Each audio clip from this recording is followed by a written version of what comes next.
Ask any footballer how the game has changed in the last 10 or 15 years and they'll tell you one thing. It is a much faster game of football. So everyone wants speed. How do you get speed? Well, you can spend some time on the squat rack, you can do some extensive drills, or you can pick up a pair of these, the adidas F50 adiZero. First launched in 2010, the adidas F50 was revolutionary. Boots had been fast before, they'd been speed boots, but they'd all been around the 200 gram barrier. However, Adidas dropped that down to 165 grams. This time, 4 years later, for another World Cup year, Adidas have done even better, and the adidas F50 adiZero weighs 150 grams in a US size 9, UK 8.5.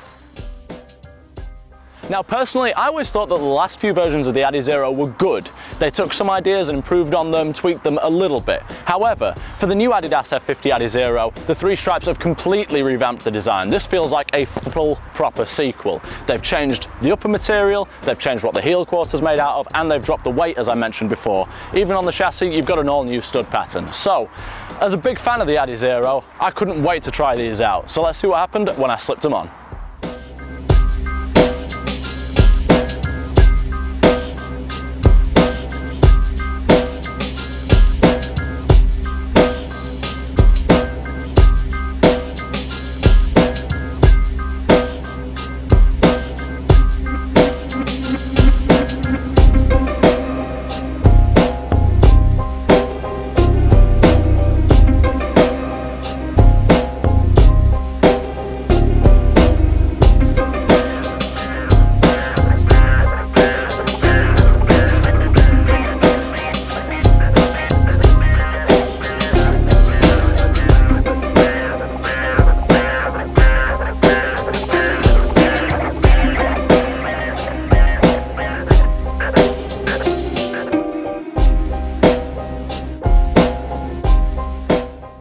As always, I'm going to start with the comfort and fit of the boot.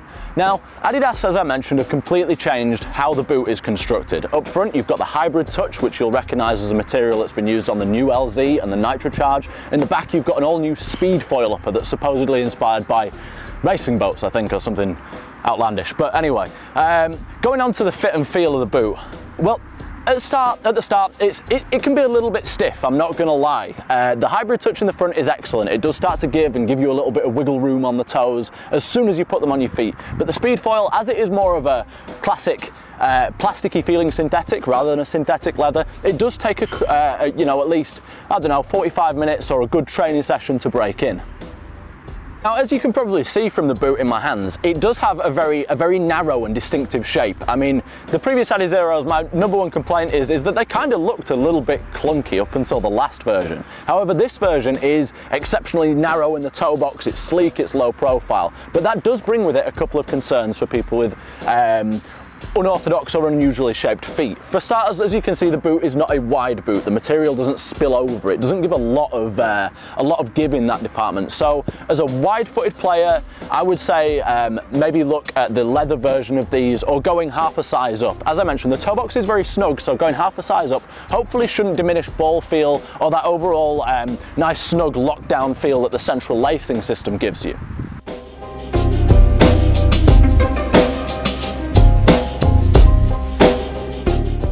Performance in the F50 adiZero, I'm happy to report, is as good as it ever was. The boot is, again, more low profile, more sleek than it was before. Starting with striking in the ball, it's a central lacing system, so you're probably not going to get as much of that lovely, slightly offset sweet spot as you get in other boots, but I know a lot of players actually, you know, when they go through the middle of the ball, they like the boot to be snug in that part of the foot. So if you're one of those players, the F50 adiZero is going to offer a lot for you.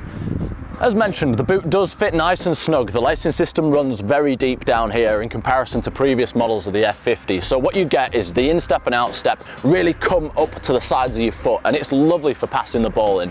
If you knuckleball with the center of your instep, or you just like spraying passes, meeting the ball with that part of your foot, controlling it, it's a real joy to play in. And the outside of the boot, if you like spinning shots or passes or just neat little touches off the outside of your foot, again, you're really going to enjoy the F50. Traction in the F50 is completely different to the last three models. As you can see, the boots have this sort of radiating stud pattern that's entirely different from the sprint frame we've seen before with the Traction 2.0 studs. Now, Personally, I think these blades on the FG version are a little bit shorter than the last few models. Again, as I mentioned with the Hypervenom in a previous review, that probably means that you're going to get a little bit more use out of them if you play the occasional game or the odd training session on an artificial ground surface. And again, disclaimer, this is the rubber crumb, it's not sand AG. What I do like though is the boot feels like it's caught up a little bit to the Mercurial Vapor, which had overlapped it with the Mercurial Vapor 8 in terms of the studs being more of a speed boot stud configuration. It's a more dynamic bladed last with a toe-off traction point that's vital for a lot of players on firm and hard ground surfaces. It gives you that little bit of bite where you can maybe drop a toe, turn one way, or sprint and toe off. It's again, a really solid new update to this traction system that Adidas have employed before here on the new F50s.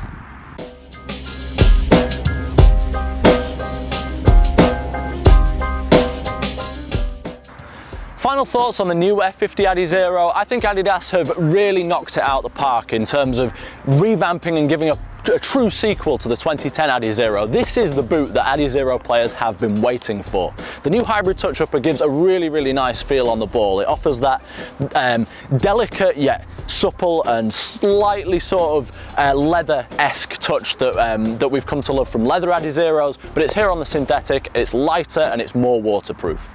Adidas also seem to have solved my other two main hang-ups with the adiZero, and that is, number one, looks. This looks like a fast speed boot. The second iteration of the adiZero that first brought in the My Coach looked like it had like a fat nose cone, like a jumbo jet. It was a good solid speed boot. It performed well, but it didn't look as fast as these bad boys do. Now, another hang-up I had with it was durability. A lot of people had problems, particularly when the sprint web came in on the front, with lots of separation there, tips of the studs were falling off, and as you can see, the boot is a lot better put together. The studs are now one piece almost, rather than the different coloured tips.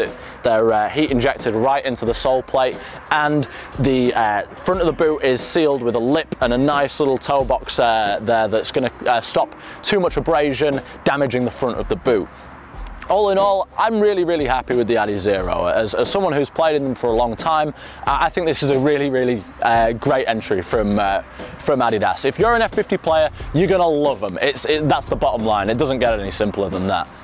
That about wraps up my time with the F50 adiZero on the video, but if you want to read the full written review, you can head to Footy-Boots.com. As always, if you've got any questions about the boot, this review, or any others, you can hit us up on Twitter, Facebook, Google+, Instagram, any of those places. Links are all on our Twitter and YouTube pages. So any concerns or any questions you want to ask, or even to request another boot or a boot versus boot, just drop us a line there. Until next time, this has been Kyle for Footy-Boots.com, signing out.